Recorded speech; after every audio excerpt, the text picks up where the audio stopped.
Peer সহ বেশ কিছুতে দাবিতে বিভাগীয় শহরে জামায়াত সহ 7 দলের বিক্ষোভ। ডক্টর ইউনূস নিরপেক্ষতা হারিয়েছেন, অভিযোগ ইসলামী আন্দোলনের। জনগণের দাবি বলা হলেও পিয়ার নির্দিষ্ট কিছু দলের এজেন্ডা। মন্তব্য বিএনপির, দেশকে নির্বাচনের পথে নিয়ে ষড়যন্ত্র ব্যর্থ করার আহ্বান।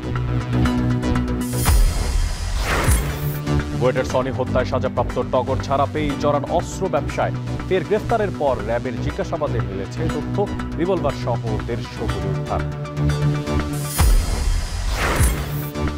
আড়াই মাসে শুধু গুলশান 1 নম্বর সিগন্যালেই 48 লাখ বার ট্রাফিক আইন ভঙ্গ, শীর্ষে বাস কার্যকর উদ্যোগের তাগিদ।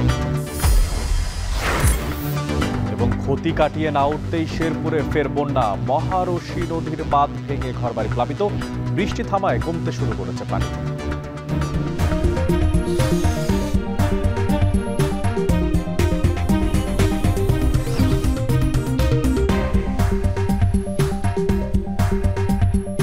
সবাইকে স্বাগত জানাচ্ছি। এখন বিকেলে পুরো আয়োজনে আপনাদের সঙ্গে থাকছি আমি মশিউর অনেক।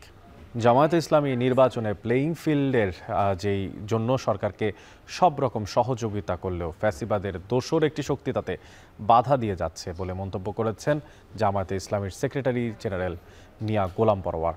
রংপুরে পিয়ার পদ্ধতিতে নির্বাচন ও জাতীয় পার্টিকে নিষিদ্ধ সহ 5 দাবিতে জামায়াতে ইসলামীর বিক্ষোভ সমাবেশে তিনি এই কথা বলেন। নির্বাচনের পূর্বে ফ্যাসিবাদের দোষর ঘৃণ্য অপরাধীদের বিচার নিশ্চিত করা, লেভেল প্লেইং ফিল্ডকে নিশ্চিত করা, এই সব দাবি বাস্তবায়নের পথে আমরা দেখছি রহস্যজনকভাবে একটি প্রভাবশালী শক্তি সরকারের উপরে জোর খাটিয়ে লেভেল প্লেইং ফিল্ড বাস্তবায়ন করতে দিচ্ছে না। আগামী 26 তারিখে বাংলাদেশের সকল জেলা উপজেলায়, গ্রামে গঞ্জে, শহরে নগরে জনগণকে ন্যায্য দাবির ভিত্তিতে ঐক্যবদ্ধ করার জন্য আমরা কর্মসূচি পালন করব ইনশাআল্লাহ। 3 দিনের ধারাবাহিক কর্মসূচির দ্বিতীয় দিনে বিভাগীয় শহরে একযোগে বিক্ষোভ সমাবেশ করেছে 7 দল। আর এই মুহূর্তে রংপুরের জামায়াতে ইসলামের সমাবেশে আছেন আমিরুল বাপ্পি, তার কাছে জানবো বিস্তারিত। বাপ্পি, বিক্ষোভ সমাবেশে কোন কোন কেন্দ্রীয় নেতা যোগ দিয়েছেন, আর এখন পর্যন্ত নেতাকর্মীরা এই সমাবেশ নিয়ে কি বলছেন, কি তথ্য আছে আপনার কাছে?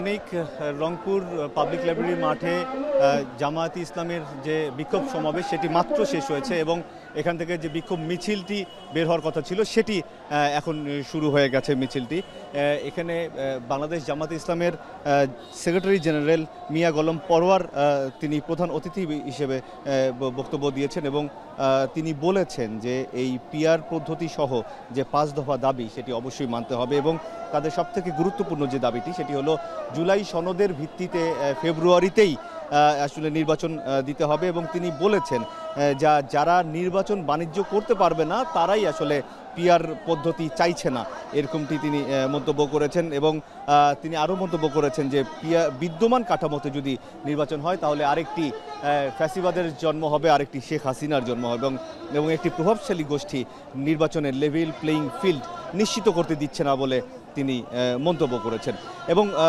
তিনি আরও মন্তব্য করেছেন যে জুলাই ঘোষণাপত্র লেভেল প্লেইং ফিল্ড নিশ্চিত করা হয়নি। আর অনেক আপনাকে একটু জানিয়ে দিতে চাই যে জামায়াতে ইসলামীর যে 5 দফা দাবি, সেই 5 দফা দাবির প্রথম দাবি হচ্ছে জুলাই জাতীয় সনদের ভিত্তিতে আগামী ফেব্রুয়ারিতেই নির্বাচন হতে হবে। আগামী জাতীয় সংসদ নির্বাচনে সংসদের উভয় কক্ষে পিয়ার পদ্ধতি চালু করতে হবে। অবাধ, সুষ্ঠু ও গ্রহণযোগ্য নির্বাচনের লক্ষ্যে সবার জন্য লেভেল প্লেইং ফিল্ড নিশ্চিত করতে হবে। ফ্যাসিস্ট সরকারের সব জুলুম, গণহত্যা, দুর্নীতির বিচার দৃশ্যমান করতে হবে।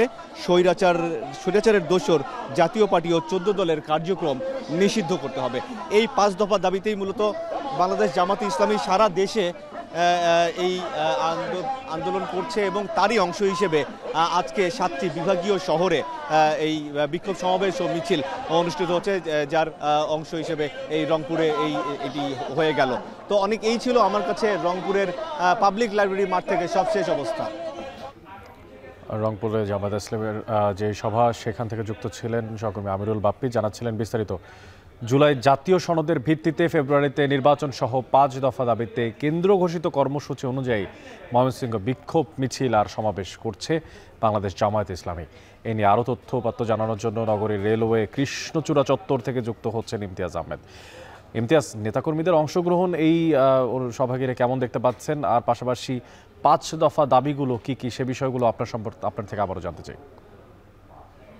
ময়মনসিংহ নগরীর যে আপনার কৃষ্ণচূড়া চত্বর রয়েছে, রেলওয়ে কৃষ্ণচূড়া চত্বর, সেখানে কিন্তু বিভিন্ন ওয়ার্ড থেকে জামায়াতে ইসলামীর নেতাকর্মীরা রয়েছেন, তারা কিন্তু এসে হাজির হন মিছিল নিয়ে। এবং এরপরেই কিন্তু আমরা দেখতে পাই যে একটি বিক্ষোভ সমাবেশ হয় এবং বিক্ষোভ সমাবেশে তাদের যে কেন্দ্রীয় কর্মসূচি অনুযায়ী যে 5 দফা দাবি সেটি তারা উত্থাপন করেন, যেখানে তারা বলতে চেয়েছেন আসলে মূলত জুলাই জাতীয় সনদের ভিত্তিতে আগামী ফেব্রুয়ারিতে নির্বাচন করা, আগামী জাতীয় নির্বাচনে উভয় কক্ষে পিআর পদ্ধতি চালু করা, অবাধ, সুষ্ঠু ও গ্রহণযোগ্য নির্বাচনের লক্ষ্যে সকলের জন্য লেভেল প্লেইং ফিল্ড নিশ্চিত করা, ফ্যাসিস্ট সরকারের জুলুম, নির্যাতন, গণহত্যা ও দুর্নীতির বিচার দৃশ্যমান করতে করা এবং সেই সাথে যে স্বৈরাচারের দোষে জাতীয় পার্টি সহ 14 দলের কার্যক্রম নিষিদ্ধ করা।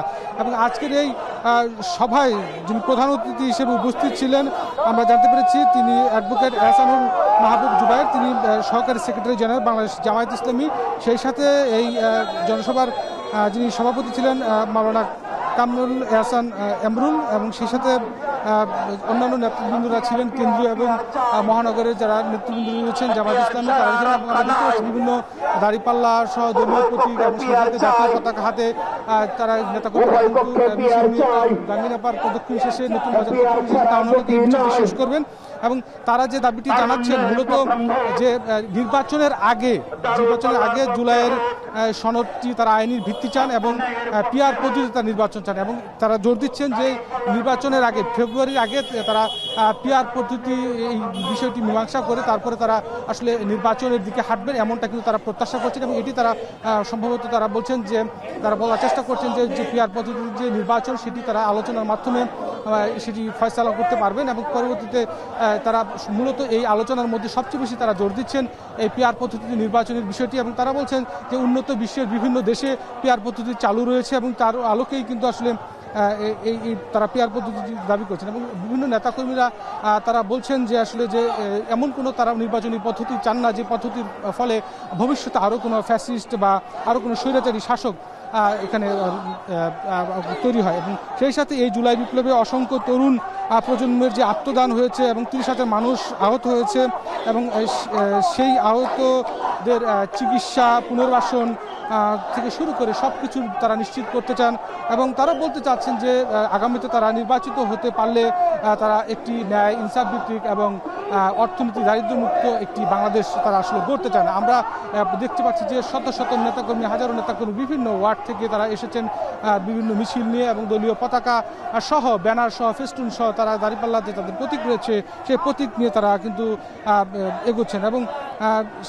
এবং এক পর্যায়ে প্রধান অতিথি তাদের জনসভায় যেটা বলেছিলেন যে পিআর আসলে হঠাৎ করে আসমান থেকে নাজিল হয়নি, অনেক উন্নত বিশ্ব পিআর নির্বাচনের পদ্ধতি রয়েছে। মূলত আজকে তারা যে বিক্ষোভ মিছিলটি করছিল এবং আজকে তারা যে সভাস্থলে যে আলোচনাটি, বিক্ষোভ সমাবেশটি করছে, সেখানে মূলত বিস্তর আলোচনাটাই ছিল নির্বাচন কেন্দ্রিক। এবং নির্বাচনে তারা আসলে পিআর পদ্ধতি চান, পাশাপাশি এই বিষয়টি আসলে মানুষ মানে কি মানে না সেই বিষয়ে নিশ্চিত হওয়ার জন্য গণভোটের প্রতি তারা আসলে জোর দিতে চাচ্ছেন। তো সব মিলিয়ে বাংলাদেশ জামায়াত ইসলাম যেটা বলছেন যে ফেব্রুয়ারিতে তারা নির্বাচন চান এবং ফেব্রুয়ারির আগে তাদের যে 5 দফা সেটি তারা বাস্তবায়ন চান এবং এর মধ্য দিয়েই তারা নির্বাচনটি সুনিশ্চিত করতে চান। এবং সাধারণ তারা বলছেন যে সাধারণ মানুষ তাদের পক্ষে রয়েছে। সব মিলিয়ে ময়দানে গিয়ে সেই মিছিলটি শেষ হবে। সব মিলিয়ে এই ছিল আমার কাছে ময়মনসিংহ থেকে বাংলাদেশ জামায়াত ইসলামের বিক্ষোভ মিছিল সমাবেশের সর্বশেষ খবর আমার কাছে। জামায়াত ইসলামের যে 5 দফা দাবি সে বিষয়ে ময়মনসিংহ থেকে জানাচ্ছিলেন ইমতিয়াজ আহমেদ। এবার একটু চলে যেতে সিলেটের দিকে তাকাতে চাই, সেখানে রেজিস্ট্রি মাঠ থেকে যুক্ত হচ্ছেন সন্দীপন শুভ। নেতাকর্মীদের অংশগ্রহণ সিলেটে কেমন দেখতে পাচ্ছেন এবং তাদের যে 5 দফা দাবি সে বিষয়ে তারা কি বলছেন সেই জায়গায়, সে অবস্থানে?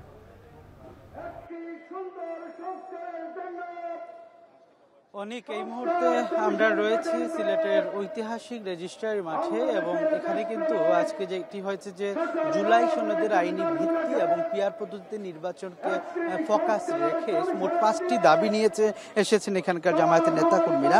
এর পাশাপাশি যদি আমি বলতে চাই, এটা কিন্তু মোট 5টি দাবির মধ্যে যেটি রয়েছে সেটি হচ্ছে যে এই আগামী নির্বাচনে যেন সকল দল সমান সুযোগ পায়, অর্থাৎ লেভেল প্লেইং ফিল্ড যেন নিশ্চিত হয়। এর পাশাপাশি ফেসিবাদের দোষর যারা রয়েছে, অর্থাৎ তাদের জন্য জুলাইয়ের আন্দোলনে যারা গণহত্যার সাথে সরাসরি সম্পৃক্ত ছিল তাদের জন্য বিচারের আওতায় দ্রুত নিয়ে আসা হয় এবং দ্রুত যেন তাদের বিচার নিশ্চিত করা হয়, এমনটি দাবি তারা করছেন। এবং আরেকটি দাবি হচ্ছে ফেসিবাদের দোষর অর্থাৎ 14 দলের যারা ছিল সেই 14 দলের মধ্যে যে সকল দল ছিল জাতীয় পার্টি সহ অন্যান্য দলকে নিষিদ্ধ করার দাবি কিন্তু আজকে উঠেছে। এবং আমরা দেখেছিলাম যে 3:30টায় এই বিক্ষোভ সমাবেশ শুরু হয়েছে, কিন্তু এই সমাবেশটি কিন্তু দুপুরের অর্থাৎ আজকের যে জুমার নামাজের পর থেকে কিন্তু এখানে মানুষ আসা শুরু হয়েছে এবং এখানে কিন্তু লোকারণ্য হয়ে পড়েছে এই রেজিস্ট্রারি মাঠ এবং খণ্ড খণ্ড মিছিল নিয়ে কিন্তু সিলেট মহানগরীর বিভিন্ন ইউনিটের মানুষজন বা তাদের দলীয় কর্মীরা কিন্তু এসেছেন।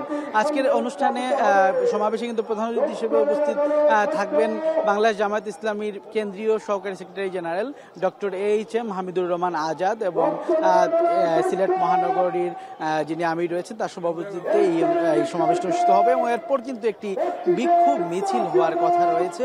সেই বিক্ষোভ মিছিলটি কিন্তু সিলেট নগরীর গুরুত্বপূর্ণ পয়েন্টগুলো ঘুরে এসে কেন্দ্রীয় শহীদ মিনার প্রাঙ্গণে শেষ হওয়ার কথা রয়েছে।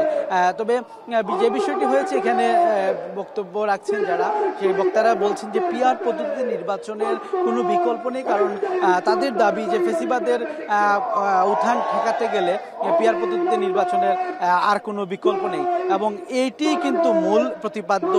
এবং আরেকটি বিষয় তারা বলছেন যে আগামী নির্বাচন যেটি হবে সেটি হবে জুলাই সনদের ভিত্তিতে নির্বাচন এবং জুলাই সনদের তারা আইনি ভিত্তিটা কিন্তু নিশ্চিত করতে চাচ্ছেন।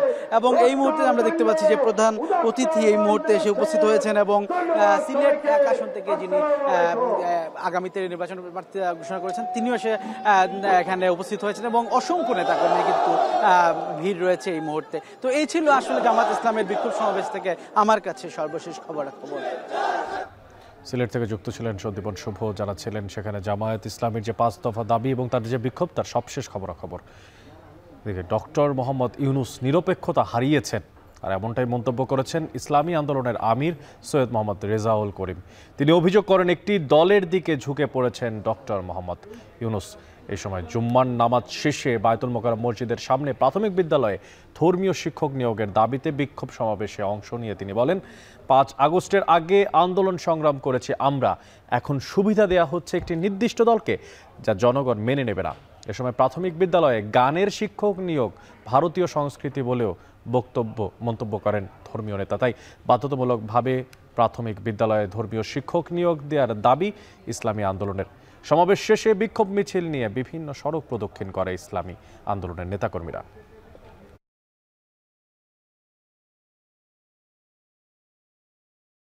শেখ হাসিনা যে গানের শিক্ষক নিয়োগ দেওয়ার জন্য প্রজ্ঞাপন জারি করেছিল বা করতে পারে নাই, সেটা আপনি কেন করতেছেন? কার ইঙ্গিতে গানের শিক্ষক নিয়োগ দিবেন? এটা কি জাতীয় কোন শিক্ষা? যে সমস্ত আলেমরা সহি আকীদা বিশ্বাসী, সহি শুদ্ধ ভাবে কোরআন তেলাওয়াত করতে পারে, এরকম শিক্ষককে নিয়োগ দিতে হবে।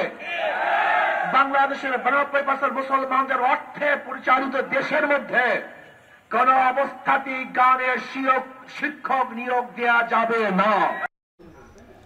রাজধানীর বাড্ডায় জাতীয় নির্বাচনে পিআর পদ্ধতি চালু, লেভেল প্লেইং ফিল্ড নিশ্চিত সহ বেশ কিছু দাবিতে গণসমাবেশ শেষে র্যালি করছে ইসলামী আন্দোলন বাংলাদেশ। সেখানে আছেন শাহরিয়ার পুলক, জানতে চাই যে আসলে সমাবেশ থেকে কি বলছেন নেতাকর্মীরা?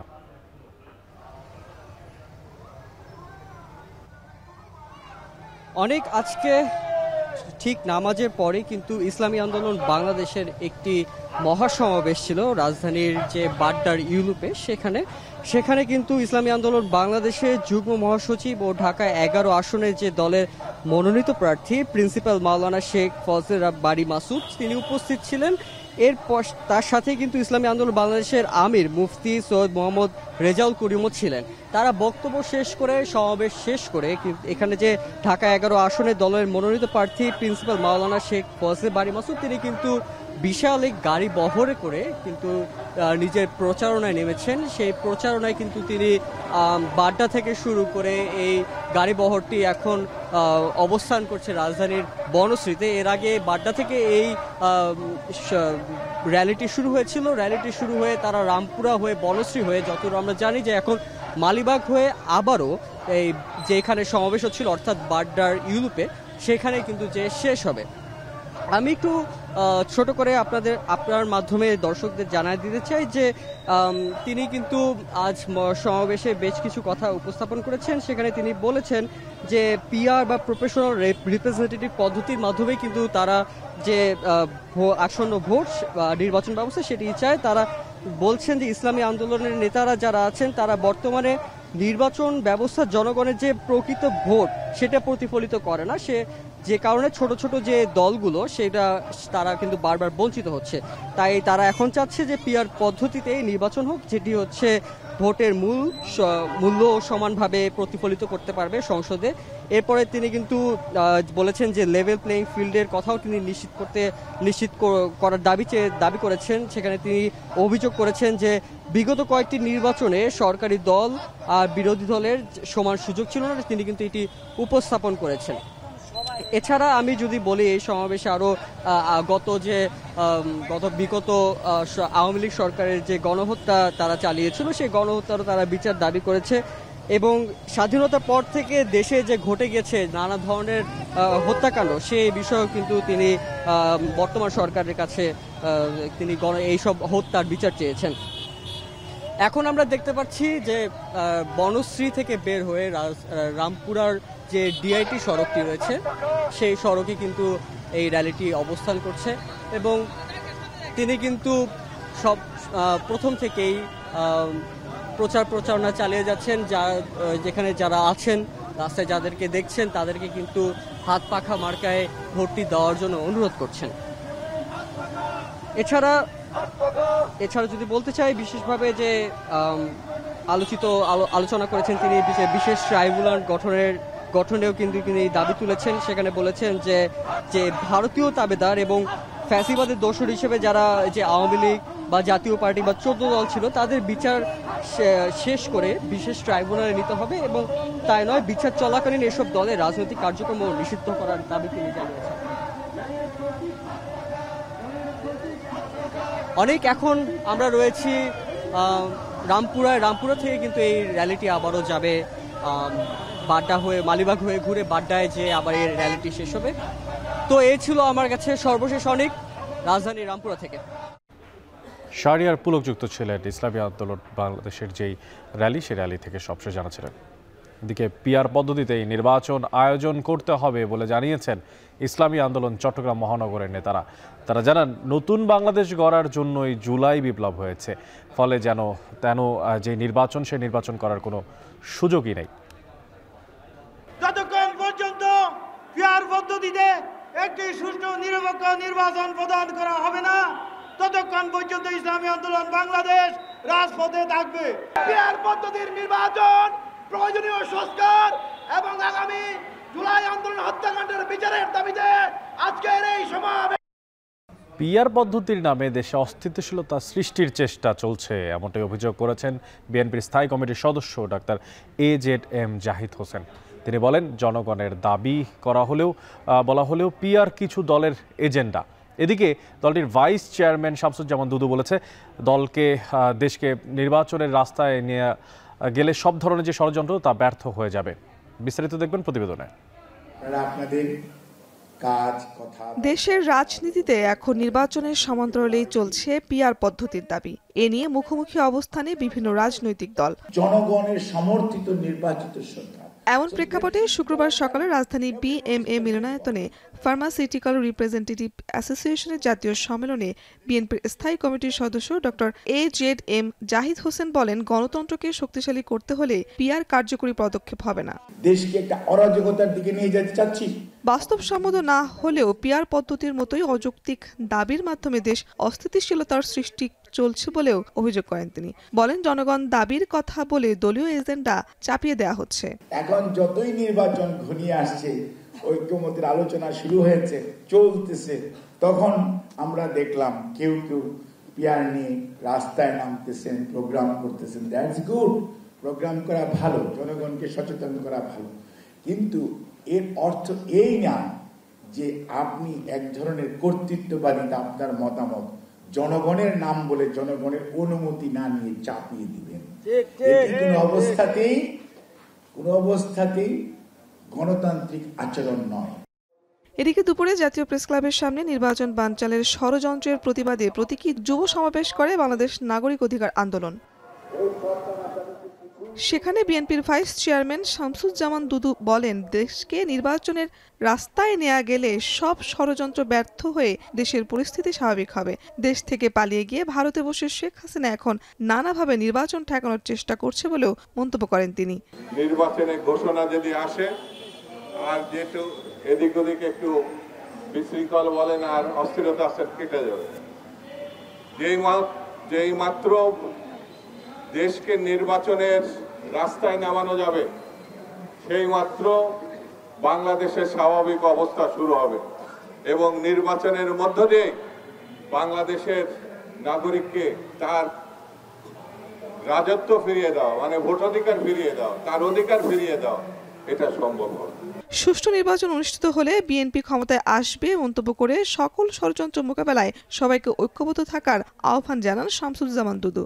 এই ভোটাধিকার প্রয়োগের মধ্য দিয়ে আগামী দিনে বাংলাদেশ জাতীয়তাবাদী দল ক্ষমতায় আসবে। শারমিন পুতুল, এখন, ঢাকা। নিউ ইয়র্কে শুরু হয়েছে জাতিসংঘের ৮০তম সাধারণ অধিবেশন। বিশ্বের সবচেয়ে বড় এই কূটনৈতিক সম্মেলনে এবারও অংশ নিচ্ছে বাংলাদেশ। জলবায়ু অর্থায়ন, রোহিঙ্গা সংকট, অর্থনৈতিক সংকট এবং শান্তি রক্ষায় দেশের অবস্থান নিয়ে আলোচনার পাশাপাশি প্রবাসীদের প্রত্যাশাও রয়েছে এই সফর ঘিরে। বিস্তারিত জানাচ্ছেন নিউ ইয়র্ক থেকে আব্দুল আহাদ।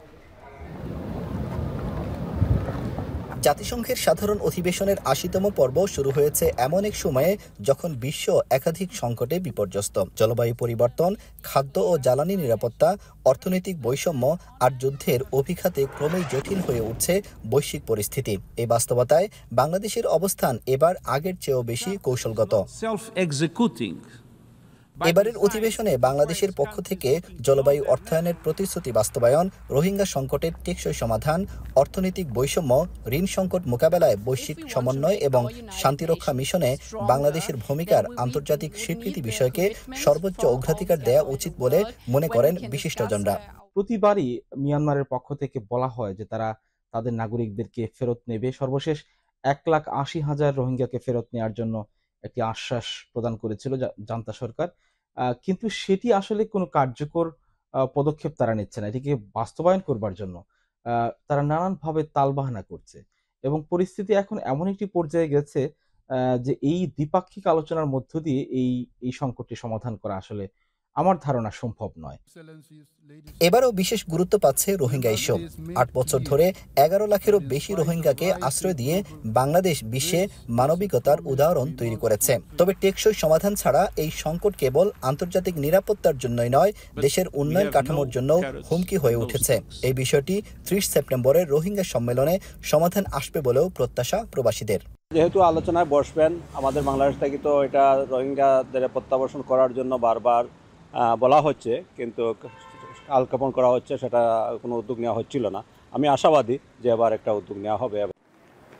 ২৭ সেপ্টেম্বর নিউ ইয়র্কে প্রধান উপদেষ্টা ডক্টর মোহাম্মদ ইউনুস প্রবাসী বাংলাদেশিদের নিয়ে একটি বিশেষ সভা করবেন বলে জানা গেছে। প্রবাসীরা মনে করছেন এই সভা থেকে প্রবাসীদের ভোটাধিকার ও নাগরিক অধিকার সংক্রান্ত একটি বাস্তব ঘোষণা এলে এটি হবে এই সফরের অন্যতম অর্জন। জাতিসংঘ সাধারণ অধিবেশনের মতো আন্তর্জাতিক প্ল্যাটফর্মে বাংলাদেশের অংশগ্রহণ শুধু কূটনৈতিক অর্জন নয়, বরং দেশের সার্বিক অগ্রগতির প্রতিফলন। এখন দেখার বিষয় বাংলাদেশের পক্ষ থেকে কী বার্তা উঠে আসে এবং তা কতটা প্রভাব ফেলে বিশ্ব রাজনীতিতে। আব্দুল আহাদ, এখন নিউ ইয়র্ক, যুক্তরাষ্ট্র। প্রায় ২৪ বছর আগে বুয়েটের শিক্ষার্থী সাবেকুন নাহার সোনি হত্যার মামলার অন্যতম জেলখাটা আসামি মুশফিক উদ্দিন টগর তিনি অস্ত্র মামলায় আবার গ্রেফতার হয়েছেন র্যাপিড অ্যাকশন ব্যাটালিয়নের হাতে। কারণ বাজারে র্যাবের মিডিয়া সেন্টারে ব্রিফিংয়ে লেফটেন্যান্ট কর্নেল ফায়েজুল আরেফিন জানান, রাজধানীর আজিমপুর এলাকা থেকে তাকে গ্রেফতার করা হয়। এই সময় তার কাছ থেকে একটি রিভলভার ও ১৫৬টি গুলি জব্দ করা হয়েছে। ২০০২ সালের ৮ জুন বুয়েট ক্যাম্পাসে ছাত্রদলের তৎকালীন সভাপতি মোকাম্মেল হায়াত খান ও ঢাকা বিশ্ববিদ্যালয়ের সলিমুল্লাহ মুসলিম হলের তৎকালীন ছাত্রদল নেতা মুশফিক উদ্দিন টগর গ্রুপের সংঘর্ষের মধ্যে পড়ে নিহত হন সনি। প্রায় ১৮ বছর জেল খেটে ২০২০ সালে টগর কারাগার থেকে মুক্ত হন। তিনি অস্ত্র ব্যবসার সাথে জড়িত ছিলেন বলেও জানানো হয় র্যাবের পক্ষ থেকে। জিজ্ঞাসাবাদকালে জানা যায় যে তার পূর্ণ নাম মুশফিক উদ্দিন টগর এবং তিনি ২০০২ সালে ব্যাপকভাবে চাঞ্চল্য হওয়া বুয়েট শিক্ষার্থী সাবেকুন নাহার সনি হত্যা মামলার একজন অন্যতম আসামি ছিলেন। তো আসামির নিকট থেকে চাঞ্চল্যকর অনেক তথ্য আমরা পাই। সীমান্তবর্তী এলাকা হতে তিনি বিভিন্ন সময় অবৈধভাবে অস্ত্র ঢাকায় নিয়ে আসেন এবং বিভিন্ন মানুষকে তা সরবরাহ করে থাকেন। রাজধানীর শুধু গুলশান ১ নম্বর সিগন্যালের দিকে যদি তাকাই তবে দেখতে পাবো ২.৫ মাসে ৪৮ লাখ বার ট্রাফিক আইন ভঙ্গ করেছে বিভিন্ন যানবাহন। আইন ভাগের এই তালিকার শীর্ষ অবস্থানে রয়েছে গণপরিবহনের বাসগুলো। কোনো কোনো বাসের বিরুদ্ধে ৩০০ বারের বেশি ট্রাফিক ভঙ্গের নজিরও কিন্তু দেখতে পাওয়া যায়। আর এই সমস্ত তথ্য উঠে এসেছে ট্রাফিক নামের একটি সংস্থার বিশ্লেষণে। বিস্তারিত তথ্যপত্র জানাচ্ছেন শম্পা বিশ্বাস। ঢাকা শহরে ট্রাফিক আইন ভঙ্গ করা এখন অনেকটাই নিয়মে পরিণত হচ্ছে। তবে কোন পরিবহন সবথেকে বেশি এই নিয়ম ভঙ্গ করে তার কোনো সঠিক উপাত্ত এখনো কারো হাতে নেই। সম্প্রতি একটি সংস্থা এআই প্রযুক্তির মাধ্যমে এই তথ্য সংগ্রহের কাজ শুরু করেছে গুলশান ১ সিগন্যাল থেকে। তাদের কাছ থেকে প্রাপ্ত তথ্য থেকে দেখা যায় সবথেকে বেশি ট্রাফিক আইন ভঙ্গ করে বাস। ঢাকা নগরীর গলারকাটা যানজট, যার অন্যতম কারণ ট্রাফিক আইন ভঙ্গ করা। সড়কে কিছুক্ষণ দাঁড়ালেই এই আইন ভঙ্গের বাস্তব চিত্র চোখে পড়ে। গত জুন মাসে সড়কে শৃঙ্খলা ফেরাতে এবং যানবাহনকে আইনের আওতায় আনার লক্ষ্যে ট্রাফিক্স নামে একটি সংস্থা নিজ উদ্যোগে পরীক্ষামূলকভাবে আইন ভঙ্গের সঠিক চিত্র তুলে ধরার কাজ শুরু করে। সংস্থাটি নগরীর গুলশান ১ নম্বর মোড়ে ১০টি ক্যামেরা বসিয়েছে ট্রাফিক আইন ভঙ্গের চিত্র পর্যবেক্ষণের জন্য। এআই প্রযুক্তি ব্যবহার করে এসব ক্যামেরা থেকে প্রাপ্ত তথ্য বিশ্লেষণ করে তারা পেয়েছে ভয়ঙ্কর তথ্য, যেখানে দেখা গেছে জুলাই থেকে সেপ্টেম্বর মাসের মাঝামাঝি সময় পর্যন্ত ৪৮ লাখ বার ট্রাফিক আইন ভঙ্গ করেছে বিভিন্ন যানবাহন। বাস সব থেকে বেশি ভায়োলেট করছে। গত ৩ মাস যাবৎ আমরা অ্যানালাইসিস করে এখন পর্যন্ত ৪৮ লাখের মতো আমরা ভায়োলেশন পেয়েছি। সো এখন পর্যন্ত আমরা এখন আমাদের সিস্টেম দিয়ে আমরা কেস ফাইল করতে আমরা সক্ষম। আমরা চাইলেই ট্রাফিক অমান্যকারীকে আইনের আওতায় আনতে পারবো প্রচলিত আইন অনুযায়ী। ট্রাফিক্সের এই উদ্যোগের সাথে কাজ করছে ঢাকা মেট্রোপলিটন পুলিশ। তারা বলছে নিয়ম ভঙ্গের কারণেই মামলা দায়ের করতে কাজে আসবে এই প্রকল্প। এই মামলার ক্ষেত্রে বেশ ভালো কাজে আসবে, কারণ কখন কে ভায়োলেট করছেন ওটা তো রেকর্ড থাকবে, তো রেকর্ড দেখে কিন্তু আমরা প্রসিকিউশনে যেতে পারবো। এদিকে রাজধানীর ট্রাফিক ব্যবস্থায় শৃঙ্খলা ফেরাতে এমন উদ্যোগকে স্বাগত জানিয়েছেন নগর পরিকল্পনাবিদরা। পাইলট প্রকল্পের ফলাফল ভালো হলে সরকারিভাবে এমন উদ্যোগ নেওয়ার পক্ষে মত তাদের। যে কোনো ইনোভেটিভ আইডিয়া এটা অবশ্যই প্রথমে সাধুবাদ পাওয়ার যোগ্য।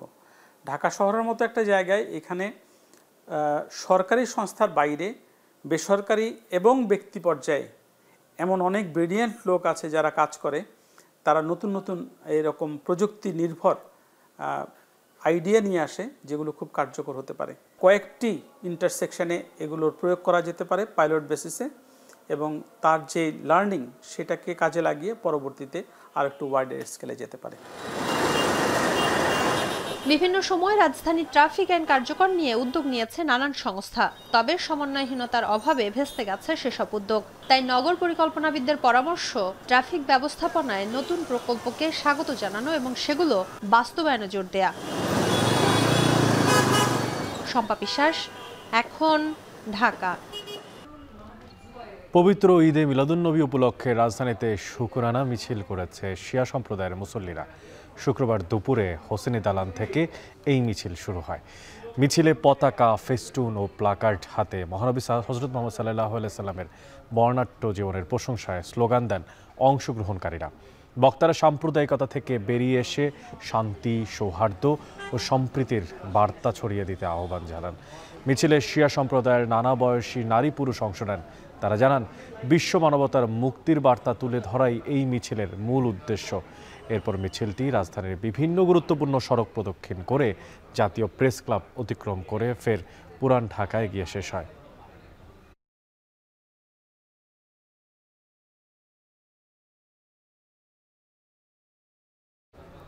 অন্যদিকে হোমনায় মাজারে ভাঙচুর আর অগ্নিসংযোগের ঘটনায় অজ্ঞাতনামা ২২ জনকে আসামি করে মামলা দায়ের করা হয়েছে।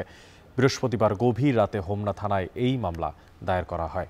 শুক্রবার দুপুরে মামলার বিষয়টি নিশ্চিত করে পুলিশ। আর এর আগে বুধবার সামাজিক যোগাযোগ মাধ্যমে মোহাম্মদ সাল্লাল্লাহু আলাইহি সাল্লাম সম্পর্কে কটূক্তির অভিযোগে মহসিন নামে এক ব্যক্তির বাড়ি ঘর ও তার দাদা কফিল শাহের নামে প্রতিষ্ঠিত মাজারে ভাঙচুর ও অগ্নিসংযোগ করে বিক্ষুব্ধ জনতা। আর এই সময় তারা ওই এলাকায় আরও 4টি মাজার ভাঙচুর করে। পরে ফায়ার সার্ভিসের সদস্যরা ঘটনাস্থলে পৌঁছে আগুন নেভায়। এই ঘটনায় এলাকায় এখন থমথমে পরিস্থিতি বিরাজ করছে। পরিস্থিতি নিয়ন্ত্রণে অতিরিক্ত পুলিশ মোতায়েন করা হয়েছে।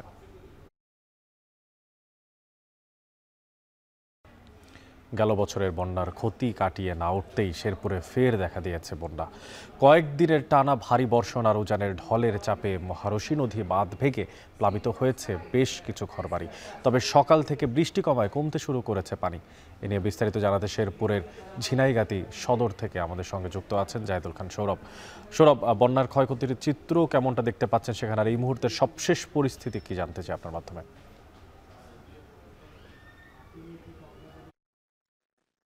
অনেক আপনি যেমনটি বলছিলেন যে 2024-এর যে স্মরণকালের ভয়াবহ বন্যা হয়েছিল, সেই বন্যার পরে কিন্তু আবার সেই বন্যার ক্ষতি পুষে না উঠতে কিন্তু নতুন করে আবার আকস্মিক বন্যায় এই ঝিনাইগাতি উপজেলাবাসী কিন্তু বন্যায় তারা অনেকটা দুর্ভোগ পোহাচ্ছেন।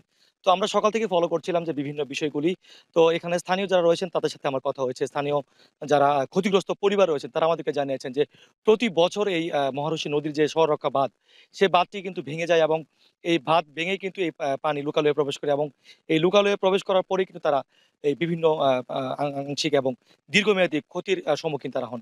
তো আমরা দেখেছি যে গতকালকে দুপুর 2টার পর থেকে মূলত পানি প্রবেশ করে উপজেলা শহরের যে খোলকুড়া গ্রাম এবং বিভিন্ন আশপাশের যে গ্রামগুলো রয়েছে সেগুলোতে, এবং এই প্রবেশ করার পর থেকে আমরা দেখেছি যে প্রায় 10টিরও বেশি কাঁচা ঘরবাড়ি কিন্তু এক নদীর তীব্র স্রোতে ভেসে গেছে এবং এখন পর্যন্ত আমরা 2 জনের মৃত্যুর খবর আমরা পেয়েছি। তো অনেক আমি যদি আরেকটু জানি যে কৃষি বিভাগের সাথে আমাদের কথা হচ্ছে, উপজেলা কৃষি বিভাগ থেকে আমাদেরকে জানিয়েছেন এখন পর্যন্ত প্রায় 1576 হেক্টর সদ্য রোপণকৃত যে আমনের চারা সেটি কিন্তু পানির নিচে তলিয়ে গেছে এবং প্রায় 85 হেক্টর আগাম শীতকালীন সবজি যারা কৃষক বুনেছিলেন সেইগুলো কিন্তু এখন পর্যন্ত পানির নিচে নিমজ্জিত রয়েছে। তবে কৃষি অফিসার আমাদেরকে জানিয়েছেন যে যদি এই পানি দ্রুত সময়ের মধ্যে কমে যায় তাহলে হয়তো কৃষকরা স্বল্পমেয়াদী ক্ষতিগ্রস্ত হবেন, আর যদি পানি নেমে যেতে একটু সময় লাগে তাহলে হয়তো দীর্ঘমেয়াদী ক্ষতির সম্মুখীন হবেন এখানকার চাষিরা এবং কৃষকরা। তবে এই বিষয়ে আমি উপজেলা প্রশাসনের সাথে কথা বলেছিলাম। উপজেলা প্রশাসন আমাদেরকে জানিয়েছেন যে এখন পর্যন্ত তারা শুকনো খাবার এবং বিভিন্ন ত্রাণ সহযোগিতা নিয়ে কিন্তু তারা এই বন্যার্ত এবং ক্ষতিগ্রস্ত পরিবারের কাছে তারা পৌঁছেছেন এবং তারা একটা তালিকা তৈরি করে বন্যা এবং ত্রাণ পুনর্বাসনকে তারা একটা তালিকা পাঠিয়েছেন। তবে এখানে স্থানীয় যারা রয়েছে তাদের দীর্ঘদিনের দাবি যে এখানে একটি শহর রক্ষা এবং টেকসই বাঁধ যেন নির্মাণ করা হয়। তো অনেকেই ছিল শেরপুরের ঝিনাইগাতি উপজেলা থেকে বন্যার আকস্মিক বন্যার সর্বশেষ তথ্য আমার কাছে। ঝিনাইগাতি থেকে সেখানকার আকস্মিক বন্যার সবশেষ খোঁজখবর রাখছিলেন সহকর্মী জাহিদুল খান সৌরভ। ফ্রান্সের প্যারিসে ইউরোপিয়ান একাডেমি অফ ডার্মেটোলজি ও ভেনেরোলজির 25তম কংগ্রেসে অতিরিক্ত ওজন কিভাবে জটিল চর্মরোগ তৈরি করে সে বিষয়ে নতুন গবেষণার তথ্য জানিয়েছেন দেশের শীর্ষ চর্মরোগ বিশেষজ্ঞ অধ্যাপক ডাক্তার MU কবির চৌধুরী। সেখানে থেকে সবশেষ যে খোঁজখবর সেগুলো জানিয়েছেন আমাদের সাথে Mujahid Shuvo. European academy of dermatology and ভেনেরোলজির 25তম কংগ্রেস, এখানে বাংলাদেশ থেকে 30-এর বেশি চর্মরোগ বিশেষজ্ঞ এসছেন বাংলাদেশের শীর্ষ চর্মরোগ বিশেষজ্ঞ অধ্যাপক MU কবির চৌধুরী। স্যার, আপনাকে স্বাগত জানাচ্ছি। আপনি নিশ্চয়ই বহু বছর থেকে এই কনফারেন্সে আসেন। মানে এই বয়সে এসেও আপনার কি লার্নিং বা এই প্রথম যে সেশনে দেখলাম আপনি অংশ নিয়েছেন, আপনি কি জানলেন? ইউরোপিয়ান কংগ্রেসটা খুবই সমৃদ্ধশালী এবং অনেক এখানে লোকজন আসেন বিভিন্ন দেশ থেকে, সারা বিশ্ব থেকে আসেন। তো আজকে যে প্রথম দিনে আমি আসলাম, গত রাতে পৌঁছেছি, তো যে প্রথম যে কনফারেন্স এটা অত্যন্ত ইন্টারেস্টিং। এইচএস হাইড্রোডেনারিস সাপোরেটিভা এমন একটা রোগ এখন খুবই বাড়তেছে, আমি সারা বিশ্বেই বলবো। অবেসিটি যখন থেকে শুরু হয়েছে তখন থেকে এই রোগের প্রাদুর্ভাব বাড়ছে। তো এখন কংগ্রেসের ডিসকাশন হচ্ছিল অবেসিটি এবং এই এইচএস নিয়ে। তো অবেসিটির মধ্যে যে কারণটা হলো আমাদের দেশে মানুষ অতি দ্রুত মেদ বেড়ে যাচ্ছে, যে কারণে এই রোগটা হলো সাধারণত বগলে, কুচকিতে এবং অনেক সময় পায়ুপথে রোগটা দেখা দেয়। তো এই নিয়ে ডিসকাশন ছিল পায়ুপথের রোগটা কি এর জন্য রেসপন্সিবল, নাকি রোগটার জন্য পায়ুপথের রোগটা হয়, পাইনোডাল সাইনাস বলে। তো এখন দুইটাই ভাইস ভার্সা। আর যে যখন তার মানুষ মরা হয়, মোটা হওয়ার জন্য ফ্যাটি অ্যাসিড বডিতে অনেক জমে যায়, ফ্যাটি অ্যাসিড, কোলেস্টেরল বাড়ে, ট্রাইগ্লিসাইড। আমাদের দেশের মানুষের অনেক ট্রাইগ্লিসাইডের বিষয়। এটার মেইন কারণ হলো আমাদের যে ভাত খাই রাইস থেকে অতি শীঘ্র এটা ট্রাইগ্লিসাইড ফর্ম করে। তো এর কারণে কন্ট্রিবিউশন ফ্যাটের প্রত্যেকটা এইচডিএল, এলডিএল, এই প্রত্যেকটা জিনিসই কোলেস্টেরল, ট্রাইগ্লিসাইড। আপনার রোগীদের প্রতি পরামর্শ কি আসলে যারা ওবেস পেশেন্ট? আমাদের রোগীদের তো এইখানে প্রথম কথা, রোগীদের নাম্বার 1 হলো লাইফস্টাইল বদলাইতে হবে। লাইফস্টাইলে প্রথম স্মোকিং করতে পারবে না, 2 নম্বর ওজনটাকে নিয়ন্ত্রণে রাখতে হবে, 3 নম্বর সবসময় একটা ব্যায়াম করতে, কায়িক পরিশ্রম করতে হবে এবং টেনশন স্ট্রেস করা যাবে না, মোটা হওয়ার উপরে সাবধান থাকতে হবে এবং নিয়মিত বডি চেকার মধ্যে একটা জিনিস রাখতে হবে যে আমার কি বডির ফ্যাট বেড়ে যাচ্ছে, এবং যেটাকে বলা হয় আমরা যদি বলি আমরা যে বিএমআই বডি মাস ইন্ডেক্সটা ঠিক রাখতে হবে। এই যে লাইফস্টাইলের বড় DLQI বলা হয়, ডেইলি কোয়ালিটি লাইফ ইন্ডেক্স। তো ডেইলি কোয়ালিটি ইন্ডেক্সের যে সবচেয়ে বড় প্রয়োজন লাইফস্টাইল। আমাদের লাইফস্টাইল দেখা যায় মানুষ যত বড়লোক হচ্ছে, যত বেশি পয়সা হচ্ছে, যত বেশি মানুষ ব্যস্ত হচ্ছে, তারা নিজের জন্য সময় দিচ্ছেন না। তাই আমাদের রোগীদের প্রতি বলতে আপনি নিজেকে সময় দেন।